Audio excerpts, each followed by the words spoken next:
Paalala po lamang, ang impormasyong aming ibabahagi ay para sa layuning pang-impormasyon lamang at hindi opisyal na payo ukol sa tulong at regulasyon na kung saan mang seksyon ng gobyerno, Pilipinas man o Japan.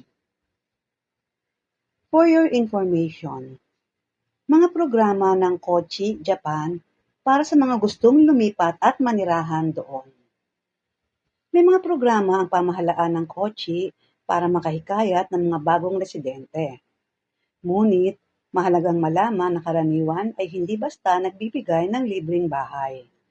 Mas madalas na inaalok ang murang bakanting bahay, tulong sa paglipat, renovation subsidy, trial housing, at murang public housing.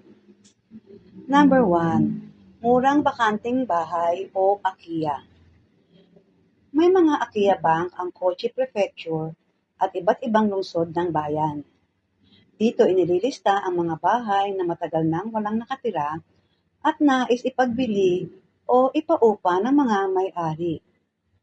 May opisyal na vacant house program ang Kochi City para sa ilang lugar tulad ng Tosayama at Kagami. Gayunman, ang kontrata ay karaniwang direktang pinag-uusapan ng bibili o uupa at ng may-ari. Hindi ginagarantiya ng munisipyo ang kondisyon ng bahay o ang magiging resulta ng transaksyon. Minsan ay napakamura o halos libre ang bahay. Ngunit maaaring kailanganin mong bayaran ang malaking renovation, pagpapagawa ng bubong, sahig, banyo o kusina, pagpuksa sa kanay, earthquake reinforcement, registration at legal fees, property tax, insurance, tubig, kuryente, sewage at internet, at pati ang gasto sa demolition kung hindi na maaaring ayusin ang bahay. Kaya bago isipin na libre ang bahay, mahalagang tignan muna ang kabuuang gastos. Number 2, tulong para sa mga lilipat. May relocation support program para sa ilang taong lilipat mula sa Tokyo 23 wards o sa Tokyo Metropolitan Area patungo sa kwalipikadong munisipyo sa Kochi. Karaniwang kailangan ang isa sa mga sumusunod. Kwalipikadong trabaho sa isang aprobadong kumpanya, pagsisimula ng aprobadong negosyo, pagpapatuloy ng kwalipikadong remote work, paglahok sa lokal na employment o community program, at paglipat kasama ang kwalipikadong pamilya. Hindi lahat ng lilipat sa Kochi ay otomatikong makatatanggap ng grant. Depende ang halaga at kondisyon sa munisipyo at sa kasalukuyang fiscal year. Number 3, trial housing sa Kochi City. Kung nais mo munang subukan ang pamumuhay doon bago tuluyang lumipat, may trial residence program ang Kochi City. Tatagal ito ng 1 hanggang 6 na buwan at ang upa humigit kumulang 33,000 yen bawat buwan. Dagdag na gastos, utilities at maintenance fees. Layunin nito na mabigyan ng pagkakataon ng isang tao o pamilya na makapag-explore ng lugar habang naghahanap ng permanenteng bahay, trabaho, paaralan, transportasyon at iba pang pang-araw-araw na pangangailangan. Maaaring makipag-ugnayan sa Kochi City Migration and Settlement Promotion Division at ang telephone number 088-823-8813 at email kochi-light@city.kochi.lg.jp. Number 4, public housing. May mga prefectural housing complex ang Kochi.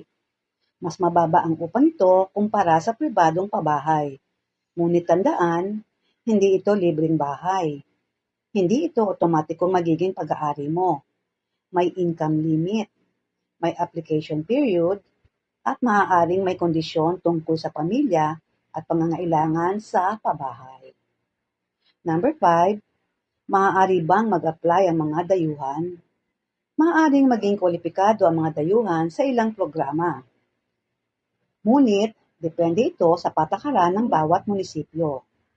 Maaaring hingin ang balidong resident status, resident registration sa Japan, trabaho o legal na negosyo, katibayan ng kita, bayad na buwis at social insurance, pangakong maninirahan sa lugar sa itinakdang panahon, Japanese language documents o Japanese-speaking representative. At isang napakahalagang bagay, ang pagbili ng bahay sa Japan ay hindi nagbibigay ng karapatang manirahan sa Japan. Kailangan pa rin ang angkop na resident status, gaya ng work visa, spouse visa, permanent residence, o ibang legal na status. Number 6, ano ang pinakamainam na gawin?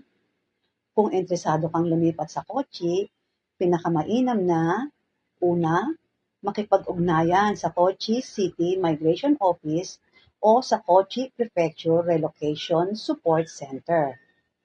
Ikalawa, linawin kung Kochi City ang nais mo o ibang lugar tulad ng Shimanto, Aki, Nankoku o Toshashimizu.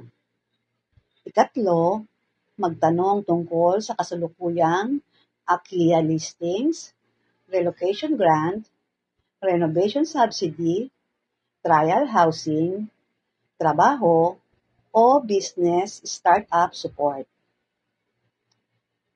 Ikaapat, bisitahin muna ang bahay bago pumirma. Ikalima, magpasuri ng titulo, kondisyon at kontrata sa lisensyadong real estate agent at judicial scrivener.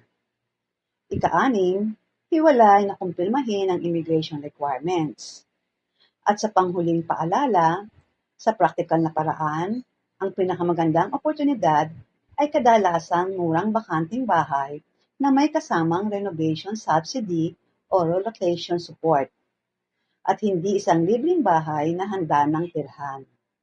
Mas marami ring insensitibo ang maaaring makita sa maliliit na bayan sa Kochi kaysa sa sentro mismo ng Kochi City.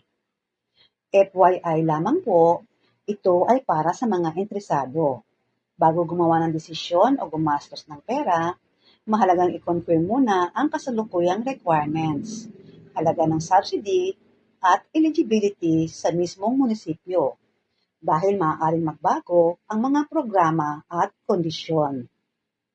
At disclaimer lamang po, ito ay para lamang sa general information at FYI. Ang mga programang nabanggit, kabilang ang AKIA Bank, relocation support, renovation subsidy, trial housing, at public housing, ay maaaring magkaroon ng magkakaibang requirements, eligibility, halaga, at kondisyon depende sa munisipyo at sa kasalukuyang fiscal year. Hindi garantiya na lahat ng dayuhan o aplikante ay kwalipikado o makatatanggap ng libreng bahay subsidy o financial assistance. Bago mag-apply, bumili o umupa ng bahay, o gumawa ng anumang financial commitment, mangyaring direktang kumpirmahin ang pinakabagong impormasyon sa Kochi Prefecture, sa kasalukuyang City, Municipal Office, at sa Immigration Services Agency of Japan. Ito po ay hindi kapalit ng official advice mula sa Japanese government, immigration authorities, real professionals, o legal professionals. At sa pangwakas, umaasa po kami na ang impormasyong ito ay nakatulong sa inyo. Marami pong salamat.